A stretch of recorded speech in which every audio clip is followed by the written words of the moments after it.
गाजियाबाद में बिजली घर में लगे ट्रांसफार्मर में अचानक ही आग लग गई, जिसके बाद आग की लपटें आसमान में छा गई।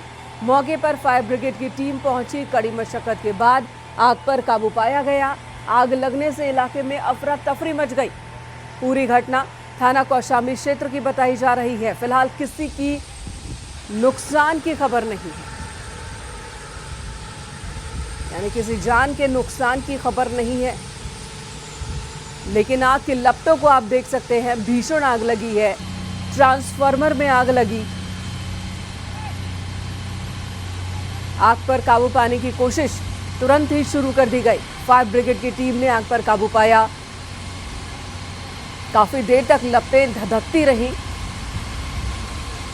ट्रांसफार्मर में आग लगी, उसके बाद वहां जो झाड़ियां थी, झाड़ियों में भी आग की लपटें बढ़ती चली गई। लगी है।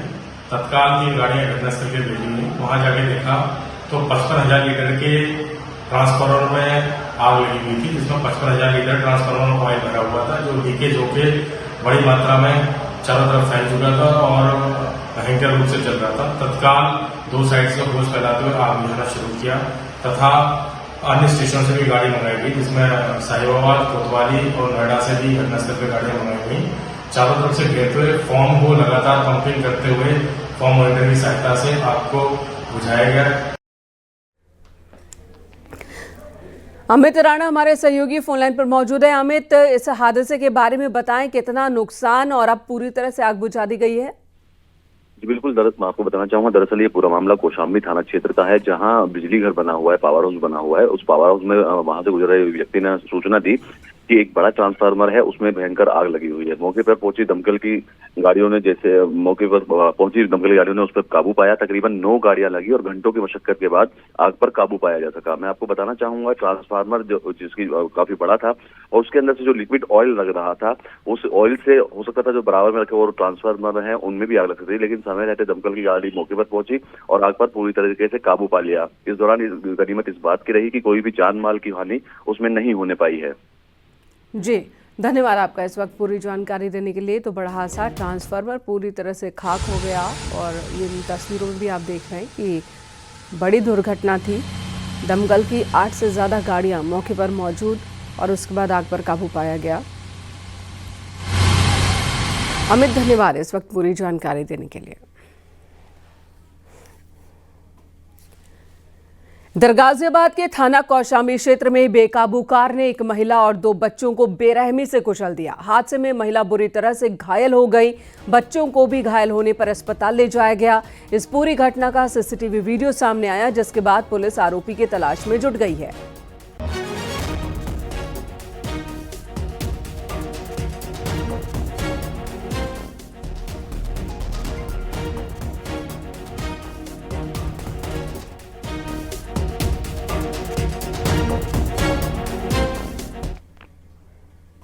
आज करगिल विजय दिवस है। हर साल 26 जुलाई को करगिल विजय दिवस मनाया जाता है। साल 1999 में आज ही के दिन भारतीय सेना ने ऑपरेशन विजय की सफलता की घोषणा की थी। सीएम योगी ने वीडियो ट्वीट कर प्रदेशवासियों को विजय दिवस की बधाई दी। सीएम योगी ने लिखा, भारतीय सशस्त्र बलों के अद्भुत शौर्य, अटूट संकल्प और अक्षुण्ण राष्ट्रभक्ति के प्रतीक करगिल विजय दिवस पर प्रदेशवासियों को हार्दिक शुभकामनाएं। राष्ट्र प्रथम की भावना के साथ दुर्गम पर्वतों पर पराक्रम की अमर गाथा रचने वाले मां भारती के अमरवीरों को कोटिशः नमन। जय हिंद। ये संदेश सीएम योगी आदित्यनाथ की ओर से। हम शांति चाहते हैं, ये तो दुनिया ने देखा। अब दुनिया ये देखेगी कि हम शांति की रक्षा के लिए और अपनी शक्ति का भी प्रदर्शन कर सकते हैं।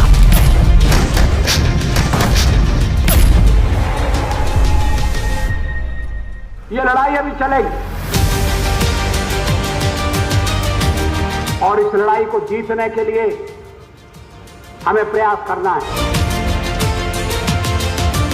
लड़ाई के सीएम योगी के विजन से यूपी में महिला श्रम भागीदारी में ऐतिहासिक बढ़ोतरी हुई है। वुमेन्स इकोनॉमिक एम्पावरमेंट यानी कि WEE इंडेक्स रिपोर्ट के मुताबिक 2017-18 में महिला श्रम भागीदारी दर मात्र 14% थी, जो 2023-24 में बढ़कर 36% हो गई। पिछले 8 सालों में 2.5 गुना से ज्यादा की बढ़ोतरी हुई है। सीएम योगी की महिलाओं के कल्याण के लिए बनाई गई नीतियों का जमीन पर असर दिख रहा है। महिलाओं के लिए सुरक्षा, स्किल डेवलपमेंट और रोजगार को प्राथमिकता देने के सकारात्मक माहौल बना है। औद्योगिक क्षेत्रों में महिलाओं के लिए नए अवसर खुले हैं। स्टार्टअप, MSME और आत्मनिर्भरता मिशन में महिलाओं की भागीदारी बढ़ी है। वहीं महिलाओं की बढ़ती भागीदारी से $1 ट्रिलियन इकोनॉमी का सपना साकार हो रहा है। महिला सशक्तिकरण के जरिए यूपी महिला केंद्रित विकास मॉडल का उदाहरण बन रहा है।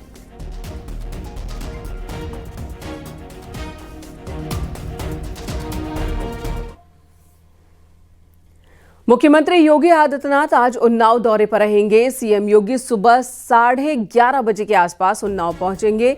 सीएम योगी चंडीगढ़ यूनिवर्सिटी के नए कैंपस का उद्घाटन करेंगे। ये देश का पहला AI बेस्ड यूनिवर्सिटी कैंपस होगा, जिसमें इंजीनियरिंग, बिजनेस, हेल्थ और life sciences, humanity, liberal arts, legal studies जैसे 6 प्रमुख क्षेत्रों में ग्रेजुएट और पोस्ट ग्रेजुएट प्रोग्राम होंगे।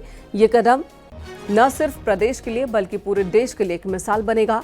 सीएम योगी के दौरे को लेकर सुरक्षा के कड़े बंदोबस्त किए गए हैं। ट्रैफिक कंट्रोल, पार्किंग और पब्लिक मूवमेंट के पुख्ता इंतजाम किए गए हैं। –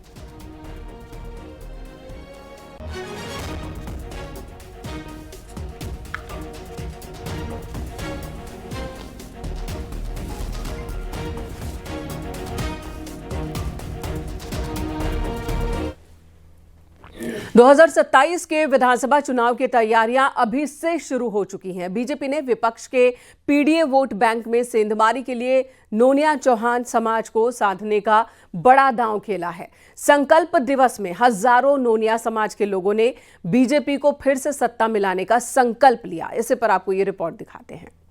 अपने आप को दारा सिंह चौहान भी जोड़ते हुए आपके साथ कदम ताल करते हुए आगे बढ़ने का संकल्प लेता है। चौहान समाज जिंदाबाद, दारा सिंह चौहान जिंदाबाद। यूपी बीजेपी ने नोनिया चौहान समाज को एकजुट करने के लिए बड़ा सियासी दांव खेला है। यूपी सरकार के मंत्री और नोनिया समाज के बड़े नेता दारा सिंह चौहान के जन्मदिन पर आयोजित संकल्प दिवस समारोह में बीजेपी के दिग्गज नेताओं ने शिरकत की। यूपी बीजेपी अध्यक्ष भूपेंद्र सिंह चौधरी, डिप्टी सीएम केशव प्रसाद मौर्य और ब्रजेश पाठक ने इस मौके पर नोनिया समाज को बीजेपी के साथ में जोड़ने का आह्वान किया। चौहान समाज जिंदाबाद, दारा सिंह चौहान जिंदाबाद। और इस संकल्प के साथ हम लोग आगे बढ़ेंगे कि 2027 में एक बार पुनः 2017 को दोहराना है। इस समारोह में हजारों नोनिया चौहान समाज के लोग शामिल हुए, जिन्होंने एक स्वर में संकल्प लिया कि 2027 के विधानसभा चुनाव में बीजेपी को फिर से सत्ता मिलाएंगे। बीजेपी की नजर यूपी की 1.5% से ज्यादा नोनिया आबादी पर है, जो आजमगढ़, मऊ, गाजीपुर, बलिया, चंदौली, अयोध्या, गाजीपुर, लखीमपुर, सीतापुर, मैनपुरी, एटा, इटावा और बदायूं जैसे जिलों की 110 से ज्यादा विधानसभा सीटों पर प्रभाव रखती हैं। मंच पर जितने भी नेतृत्वकर्ता बैठे हैं और जितने सामने बैठे हैं, जितने ऊपर बैठे हैं, जिनके बल पर मैं पूरे विश्वास से कह सकता हूं कि 2027 में 2017 दोहराएंगे। इसमें से 40 सीटें ऐसी हैं जो नोनिया चौहान वोटर निर्णायक भूमिका निभाते हैं और 110 सीटों पर 5 से 15 हजार के बीच में वोटर हैं। बीजेपी का मानना है कि 2022 के विधानसभा चुनाव में नोनिया वोट का एक हिस्सा समाजवादी पार्टी की ओर खिसक गया था। अब दारा सिंह चौहान के नेतृत्व में बीजेपी इस वोट बैंक को वापस लाने के लिए कोशिश कर रही है। हर समय चौहान समाज की पीड़ा इनके पेट में, इनके कोख में, इनके जीभ पर रहती है। प्रदेश का कैसे चतुर्मुखी विकास हो, इनके मन में पीड़ा रहती है और उस लड़ाई तक अंजाम को पहुंचाने के लिए आपका साथ इनको चाहिए। बीजेपी की ये जातीय गोलबंदी 2027 के विधानसभा चुनाव में कितना रंग लाएगी ये तो वक्त बताएगा, लेकिन नोनिया चौहान समाज को साधने के लिए ये रणनीति एसपी के पीडीए फॉर्मूले को चुनौती देने की कोशिश जरूर है। क्या बीजेपी का ये दांव पूर्वांचल और अवध की 110 सीटों पर गेम चेंजर साबित होगा? उत्तर प्रदेश में लगभग 1.5% से ज्यादा की संख्या में है, यानी कि विधानसभा की 30 से ज्यादा सीटें सीधे तौर पर ये प्रभावित करता है समाज। ऐसे में बीजेपी की कोशिश है कि इनको साध कर आगामी विधानसभा चुनाव की राह मजबूत की जा सके। कैमरामैन गोपी गिरी के साथ संकेत मिश्रा, न्यूज़ 18 लखनऊ। कासगंज में पुलिस को बड़ी सफलता मिली, जहां पुलिस ने नाबालिग से रेप के आरोपी को गिरफ्तार किया। आरोपी पर नाबालिग को बहला फुसलाकर रेप की वारदात को अंजाम देने का आरोप है। पुलिस ने आरोपी सोरो कस्बे के पास से उसे गिरफ्तार किया है और जेल भेजा है।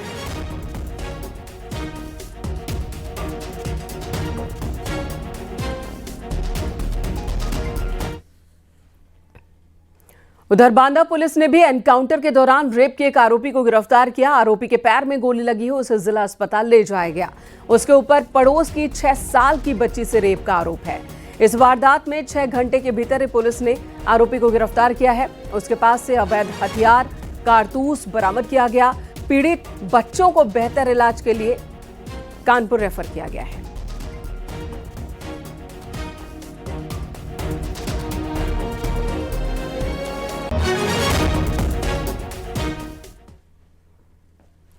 उधर बुलंदशहर में एक दर्दनाक हादसा हुआ। करंट की चपेट में आकर ढाबा संचालक और एक कर्मचारी की मौत हो गई। हादसा थाना खुर्जा नगर क्षेत्र में एक ढाबे पर हुआ।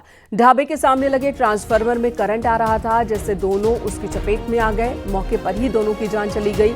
सूत्रों के मुताबिक बिजली चोरी की कोशिश के दौरान ये हादसा हुआ। हालांकि इस बात की पुष्टि अभी नहीं की गई है, जांच के बाद ही हो सकेगी। स्थानीय लोगों ने इस घटना को लेकर आक्रोश जताया है। लोगों का आरोप है कि ट्रांसफार्मर की नियमित जांच नहीं होने की वजह से हादसा हुआ।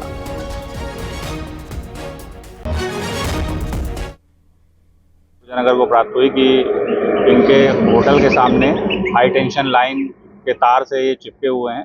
सूचना पर तत्काल थाना प्रभारी खुर्जा, क्षेत्राधिकारी खुर्जा देहात थाना प्रभारी एवं फील्ड यूनिट व अन्य फोर्स के द्वारा मौके पर पहुंचकर देखा गया। विद्युत विभाग से संपर्क किया गया। लाइन कटवाने के बाद यहाँ इन्हें हटाया गया है। 2 लोग बिजली से चिपके हुए यहाँ मिले हैं। एक का नाम सुमित चौधरी है, दूसरे का नाम हरीश गिरी है। शव को कब्जे में लेकर पंचायतनामा और पोस्टमार्टम की कार्रवाई कराई जा रही है। नोएडा में 9 करोड़ की धोखाधड़ी में एक गिरफ्तार किया गया। 9वीं पास आरोपी दिल्ली से गिरफ्तार हुआ है। अस्पताल में कैशलेस इलाज के नाम पर ये लोगों को धोखा देता था, उन्हें ठगता था। 2 साल में 81.36 करोड़ का लेन देन इसने किया। इस पर आरोप है। 4 आरोपी पहले ही इस मामले में गिरफ्तार हो चुके हैं। कुछ समय पूर्व थाना साइबर क्राइम गौतम बुद्ध नगर में अभियोग पंजीकृत किया गया था, जिसमें एक अस्पताल के पूर्व रिकवरी अधिकारी ने साइबर फ्रॉड कर अस्पताल को आने वाला पेमेंट मूल अकाउंट्स में प्राप्त किया था। इस संबंध में पूर्व में 3 अभियुक्तों को गिरफ्तार किया जा चुका है।